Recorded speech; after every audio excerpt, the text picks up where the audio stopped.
qui est le projet Office Mocha. Et avant de laisser la parole à Adrien, je vais vous passer la vidéo. En Afrique de l'Est, le long du canal du Mozambique, les habitants dépendent directement des fleuves pour leur survie. Agriculture, pêche, eau potable, production d'énergie, ces bassins versants sont vitaux. Pourtant, ces populations font face à des risques hydrologiques croissants. Crues dévastatrices, sécheresses prolongées, cyclones tropicaux. Les événements extrêmes se multiplient et s'intensifient, causant pertes humaines, déplacements de population, destruction matérielle et crise alimentaire. Le Mozambique fait notamment partie des pays les plus durement touchés par le changement climatique. Aujourd'hui, anticiper ces catastrophes reste extrêmement difficile. En effet, les réseaux de mesure au sol sont insuffisants, voire inexistants sur de nombreux cours d'eau. Or, sans données fiables en temps réel, impossible d'alerter les populations à temps ou de planifier des actions préventives. C'est pour répondre à cette urgence qu'a été conçu le projet Office Mocha, pour Operational Hydrology from Space and Models in the Mozambique Channel. Porté par Hydromatters, en partenariat avec les équipes de recherche du GET et du Lagos, les entreprises privées PIGEO Solutions et Magellium, ainsi que le Programme alimentaire mondial et Médecins sans frontières, avec le soutien du CNES, Office Mocha déploiera une plateforme opérationnelle de suivi et de prévision des événements hydroclimatiques extrêmes. Le projet s'inscrit dans la continuité du projet Office, qui a permis la mise en place avec succès de la plateforme Sagui en Guyane française. Forte de cette expérience réussie, l'équipe transpose désormais son expertise vers les bassins du canal du Mozambique. L'objectif d'Office Mocha est clair, fournir aux agences locales et aux gestionnaires de bassins un outil d'aide à la décision performant. La plateforme couvrira les principaux fleuves de la région, du Rovuma au Limpopo, en passant par le Zambèze, le Komati, le Savé ou encore le Buzi. Elle permettra de visualiser en temps réel l'état des cours d'eau et de prévoir leur évolution sur plusieurs jours. La solution proposée par le projet Mocha combine modélisation hydrologique et observation satellitaire. Au cœur du système, le modèle hydrologique MGB, qui fournit une estimation du débit en tout point des bassins versants. Une fois opérationnel, il est alimenté en temps réel par des données de précipitation issues du programme Global Precipitation Measurement et simule en continu le comportement hydrologique des bassins versants. Pour garantir sa précision, le modèle est constamment ajusté grâce aux données altimétriques des satellites Sentinel-3, Sentinel-6 et bientôt SWOT, qui mesurent les hauteurs d'eau depuis l'espace. Les satellites Sentinel-1 et Sentinel-2, eux, observent les surfaces inondées au point critique, permettant de créer des cartes d'aléas. Ces données spatiales sont couplées à des mesures de terrain qui permettent d'affiner la cohérence temporelle et la précision du système. La plateforme génère également des prévisions sur 5 à 10 jours en utilisant des modèles météorologiques permettant d'anticiper les risques de crues ou d'étiage sévères. Le produit final sera une plateforme web intuitive permettant de visualiser l'état des fleuves, de consulter des indicateurs hydrométéorologiques adaptés et de télécharger les données. Cet outil sera mis à disposition des agences nationales et des organisations humanitaires qui pourront baser leurs actions sur des informations fiables et actualisées. Au-delà de son impact immédiat, Office Mocha représente une avancée majeure pour l'hydrologie opérationnelle depuis l'espace.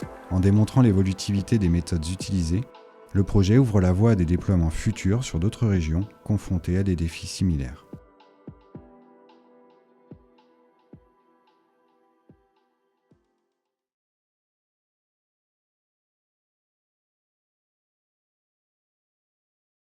Je laisse maintenant la parole à Adrien pour vous présenter le projet Office Mocha. Merci Juliette. Bonjour à toutes et à tous. En fait, les vidéos sont tellement bien faites que ça va être rapide, hein. Je vais revenir un petit peu peut-être sur quelques détails concernant le projet Office Mocha, donc suivante.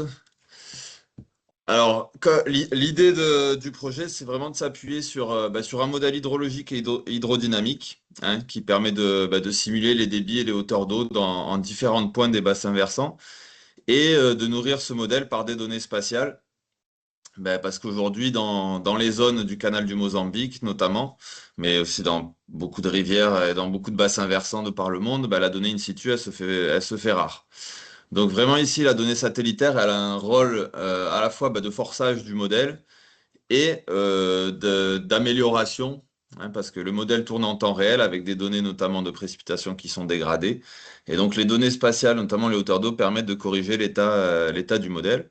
Et donc cet état du modèle, il est utilisé dans une plateforme qui sera dérivée de la plateforme qu'on avait développée dans le cadre du projet Office, avec des indicateurs adaptés au cas du Mozambique, enfin, du canal du Mozambique, pour délivrer des informations aux utilisateurs, des informations de type anomalie ou évolution à venir dans les prochains jours, à partir des sorties de simulation. Alors, suivante. Donc, voilà, les données, donc, on parle principalement en termes de précipitation par satellite. Donc, c'est toutes les données issues de des missions GPM, Global Precipitation Measurement, notamment les données de la NASA IMerG, mais on a aussi essayé les autres produits qui existent. Donc, c'est des données qui sont disponibles en temps réel, c'est leur intérêt, qui sont gratuites, qu'on peut accéder de façon automatique et donc qui viennent nourrir le modèle automatiquement. On a évidemment aussi les hauteurs d'eau par altimétrie sur les différents cours d'eau des bassins. Donc Sentinel-3, Sentinel-6 et SWOT, qui permettent à la fois de calibrer, en fait, de calibrer et valider le modèle sur ces zones non monitorées, parce qu'on n'a pas d'autres données, en fait, on n'a pas très peu d'autres sources d'informations pour savoir si le modèle performe bien ou pas. Et puis les données optiques dont Renaud a beaucoup parlé, donner ça réoptique pour faire un peu une validation des surfaces en eau, des surfaces inondées fournies par le modèle. Suivante. Donc, je vais pas m'appesantir là-dessus, mais le modèle qu'on utilise, ce modèle MGB, alors c'est un modèle qui est open source, donc qui a l'avantage de pouvoir être pris en main par les différents utilisateurs et qui calcule les différentes composantes assez classiques d'un modèle hydrologique, donc le Water Energy Balance, donc l'équilibre vertical, donc c'est la partition de la précipitation en évaporation, les flux verticaux, et puis qui fait le routage de ces flux vers le réseau de drainage. Et donc, c'est un modèle qui est assez intéressant parce qu'il permet d'avoir une évaluation, donc c'est un modèle semi-distribué, donc qui permet d'évaluer les débits sur l'ensemble des points d'intérêt des bassins versants. Donc, on a ici un peu les sorties que fournit le modèle avec les débits estimés sur les différentes rivières. Au pas de temps journalier pour cette application, mais on peut descendre à des pas de temps un petit peu plus fins selon les besoins. Suivant. Et donc ici, c'est une carte qui montre l'apport des données spatiales aujourd'hui. Alors là, c'est la carte des points de hauteur d'eau qui sont disponibles dans HydroWeb, avec en code couleur les différentes missions. Mais ce qui est important de montrer, c'est qu'on a vraiment, grâce à ces données qui sont publiques, qui sont gratuites et qui sont mises à jour en temps quasi réel, on a vraiment une observabilité très grande de toutes les rivières des bassins versants, les plus grandes, mais aussi certaines plus petites. Et ici, bon, il n'y a pas SWOT, SWOT qui propose une couverture globale. Donc vraiment, grâce à ces données, on peut venir adresser des problématiques de bassins versants non instrumentés, non monitorés, comme c'est le cas là, du Zambèze, du Limpopo, etc. Donc c'est vraiment une source de données cruciale pour réussir à bien calibrer et à mettre en place des modèles qui soient après par la suite utilisables en temps réel en fait. Suivant. Donc l'idée c'est d'avoir, un peu comme les deux autres projets l'ont montré, d'avoir une plateforme finale qui soit finalement assez utilisable par différents types d'acteurs, donc qui s'adresse à la fois à la communauté scientifique, mais aussi aux acteurs opérationnels sur le terrain. Donc on a essayé de travailler sur des interfaces assez épurées. Ici c'est l'exemple du projet Office, donc qu'on avait porté sur la Guyane et qui propose des indicateurs assez simples avec des flèches et des codes couleurs en fait qui correspondent aux différents seuils d'alerte et puis des flèches qui montrent l'évolution passée ou à venir des débits sur les rivières. Donc c'est vraiment l'idée, c'est d'avoir quelque chose qui soit qui soit adaptable aussi au cas d'usage, hein. Sur la Guyane, c'était ces indicateurs qui étaient pertinents. Et sur le Mozambique, enfin sur les différentes rivières du canal du Mozambique, on est en contact avec les différents opérateurs justement pour définir quels sont les meilleurs indicateurs, hein. Quelle est l'information à retirer de ces simulations de modèles. Et donc, c'est ces informations-là qui seront mises à disposition dans l'interface visuelle. Et également, évidemment, téléchargeable, c'est souvent ce qui est demandé aussi, téléchargeable via des API ou sur des FTP. Et donc, ce qui est intéressant ici, c'est qu'on a une information qui est disponible en temps réel. Donc, chaque jour, le modèle tourne hein, tous les jours et délivre ces informations avec notamment en utilisant donc, les précipitations satellitaires observées et des prévisions de modèles numériques globaux qui permettent de faire des prévisions voilà, à quelques jours et donc permettent d'avoir des informations pour des actions anticipatoires notamment. Suivant. Voilà, donc on en est à peu près au même stage que Renaud montrait, donc au développement de la solution, sachant que voilà, un peu pareil, on partait pas de zéro, on a toute une historique, notamment grâce au projet Office, hein, qui nous a permis de construire une partie de la solution. Et là, grâce à ce projet, on rajoute de nouvelles briques, notamment on améliore la capacité prévisionnelle de la plateforme. Donc on est en train d'intégrer ces nouveaux développements et de mettre à jour également les modèles avec des nouvelles versions. On a mis en place le FTP pour la mise à disposition des données et la plateforme va suivre. Et puis, voilà, on est en train de raffermir un peu les interactions avec les utilisateurs pour vraiment bien cibler le besoin et la façon dont les données doivent être montrées dans la plateforme. Suivant. Donc, comme je le disais, le projet Office Mocha, il suit un peu le projet Office dans lequel on a mis en œuvre le premier démonstrateur sur la Guyane française. L'idée étant que voilà, on utilise le même moteur en fait, hein, le moteur qui utilise un modèle hydrologique en temps réel, des précipitations par satellite, des données spatiales à assimiler, en développement de nouveaux modules, donc notamment sur la prévision d'événements extrêmes, qui est très pertinente et un sujet critique hein, dans cette région, ainsi qu'on est en train de tester des prévisions saisonnières à partir de modélisation à 2 et 3 mois de l'atmosphère. Il y a également le SCO Kaispa qui suivra un peu les mêmes raisonnements, donc en Asie centrale sur le Sirdaria, donc avec des nouvelles briques de recherche à mettre en œuvre, notamment des choses liées à la neige. C'est pas des choses sur lesquelles on s'est penché dans le Mozambique, mais voilà, on va être obligé d'adapter le modèle pour les processus spécifiques à la neige. Et suivant. Et puis il y a d'autres projets qui gravitent autour. Alors, le projet SCO Office notamment, qui est une grande réussite pour nous, parce qu'aujourd'hui il y a un projet qui se nourrit des sorties d'Office pour émettre des bulletins hebdomadaires, des bulletins de suivi hebdomadaires des rivières transfrontalières que sont l'Oyapock, transfrontalière avec le Brésil, et le Maroni, qui est transfrontalière avec le Suriname. Donc c'est une belle réussite le fait qu'un projet voilà, qui soit pas notre projet vienne puiser dans ces données.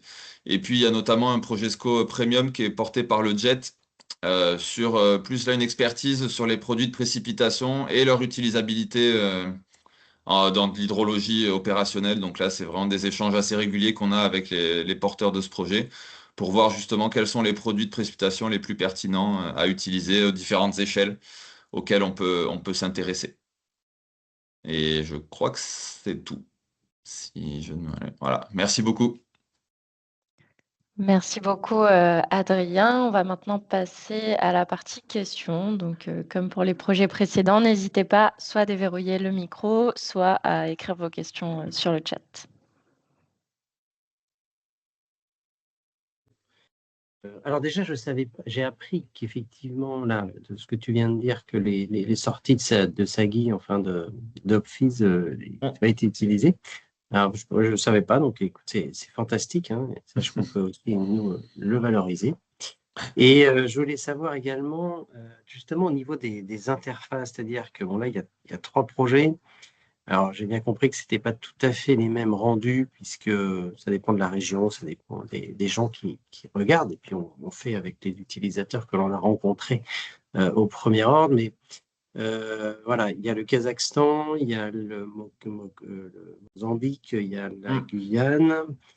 Est-ce que ce sont 3 interfaces différentes? Est-ce qu'il y a des... Alors, il y a bien sûr le modèle en liant de tout ça, il y a un certain nombre de données, mais voilà, je voulais savoir comment tu envisageais la chose. Est-ce que ça reste justement des observatoires localisés, hein, on peut les qualifier comme ça, ou finalement, est-ce que à terme, il y a une forme de Portail qui permettra de mutualiser. Voilà, on a vu le projet sur le Cambodge, il pourrait y avoir également. Enfin, c'est une autre approche que ce que fait Renault finalement. Il pourrait tout à fait y avoir ce type de choses ailleurs, sur des grands bassins versants. Ouais, merci, oui, oui, merci Frédéric de la question. C'est vrai que il y a deux points. Initialement, c'est vrai qu'on avait pensé à une approche par une plateforme par projet parce que c'est plus simple à montrer aux utilisateurs. Mais je pense qu'il y a un point qui est important, c'est d'abord l'identité visuelle. Je pense on est en train de construire justement une identité visuelle autour de ces applications d'hydrologie spatiale opérationnelle. Et donc, on a vraiment maintenant l'idée de faire une plateforme commune avec les sorties des différents projets et qui pourrait être voilà, explorée en fait de façon régionale selon la personne qui se connecte ou selon l'intérêt de la personne. Et pour aller plus loin que ça, je pense que un agrégateur pourrait aussi être ce que fait le CNES, notamment à travers d'HydroMnext, par exemple. Je pense que toutes ces données-là, elles peuvent être mises à disposition dans ce genre de plateforme. C'est clairement quelque chose qui peut être discuté parce que c'est des données qui peuvent intéresser une audience au final assez large et qui pourrait être valorisée dans des plateformes existantes sans problème. C'est pour ça aussi qu'on met en place les API. C'est pas forcément que pour les utilisateurs finaux, mais c'est pour que différents agrégateurs de données puissent venir se brancher éventuellement dessus sans problème. Ouais, je pense que c'est des choses envisageables.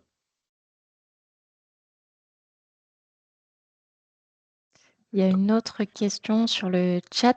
Quel est le plan prévu pour les événements extrêmes? Merci Jamal pour la question. Alors l'idée là, c'est on va essayer enfin on est en train de mettre en place les prévisions en utilisant donc en événements extrêmes, il y a deux choses. Il y a les crues qui sont donc des événements sur cette région-là assez rapides pour lesquels on va utiliser les prévisions de modèles numériques atmosphériques, hein, donc notamment les prévisions CMWF.